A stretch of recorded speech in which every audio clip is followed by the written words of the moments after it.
Geçenlerde kalkıyorlar. Sakın ha, Ayasofya ile ilgili orayı camiye çevirmeyin. Ya Türkiye'yi siz mi idare ediyorsunuz, biz mi idare ediyoruz? Bunun için de sizden izin almaya, müsaade almaya asla tevessül etmez. Bu ülkenin dinamiklerinde tutuşan, yanan bir şey var.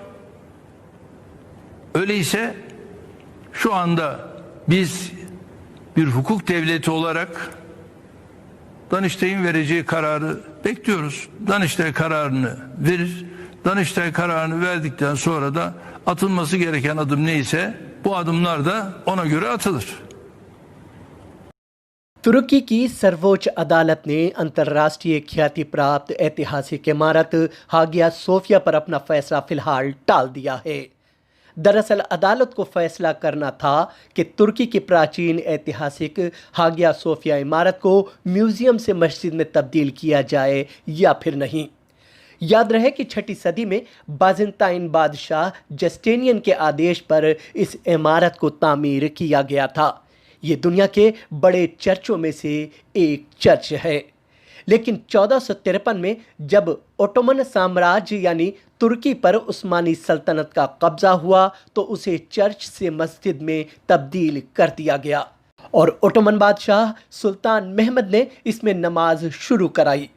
इस आदेश पर इमारत में 6 गुंबदों का निर्माण हुआ, जिसके बाद ये इमारत एक गोल गुंबद और 6 मीनारों के साथ आज भी कायम है। याद रहे कि ये इमारत विश्व धरोहरों की सूची में शामिल है। इस्तांबुल में स्थित इमारत को 1930 में म्यूजियम में तब्दील कर दिया गया था।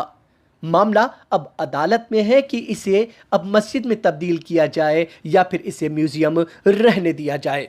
गौरतलब है कि तुर्की के राष्ट्रपति रजब तैयब एर्दोआन ने अपने चुनावी प्रचार में इस इमारत को मस्जिद में बदलने का तुर्की की जनता से वादा किया था, क्योंकि तुर्की में इस्लामी सोच के सियासी दल एक लंबे समय से इसे मस्जिद में तब्दील किए जाने की मांग कर रहे हैं।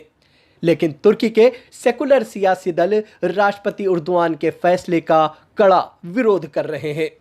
हालांकि इस मामले में अंतर्राष्ट्रीय समुदाय से भी प्रतिक्रियाएं सामने आ रही हैं। उधर ग्रीस ने तुर्की सरकार के फैसले का विरोध करते हुए कहा है कि ये चर्च लाखों ईसाइयों की आस्था का केंद्र है और धार्मिक भावनाओं को भड़काकर राष्ट्रपति एर्दोआन सियासी लाभ लेने की कोशिश कर रहे हैं। जबकि यूनेस्को ने इस ऐतिहासिक इमारत के भविष्य का फैसला बड़े स्तर पर करने की बात कहते हुए कहा है कि इस मामले में अंतर्राष्ट्रीय बिरादरी की भी बात सुनी जानी चाहिए। इस बीच अमेरिकी विदेश मंत्री माइक पोम्पियो ने इस इमारत की स्थिति के बदलाव का विरोध किया है।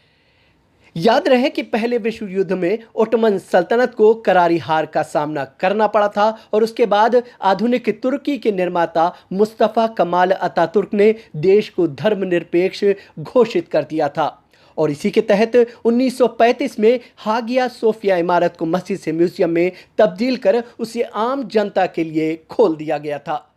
तभी से ये इमारत दुनिया के प्रमुख पर्यटन स्थलों में से एक है। लेकिन 1934 में तुर्की में बने कानून के तहत हागिया सोफिया इमारत में नमाज पढ़ने या किसी अन्य धार्मिक आयोजन पर पाबंदी लगा दी गई थी। लेकिन राष्ट्रपति एर्दोआन हमेशा इस्लामी भावनाओं का समर्थन करते हुए हागिया सोफिया इमारत को म्यूजियम में तब्दील किए जाने के फैसले को तारीखी गलती करार देते रहे हैं।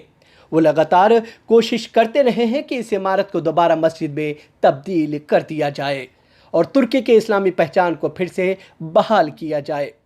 लेकिन लंबी सुनवाई के बाद अदालत ने फैसले को फिलहाल टाल दिया है।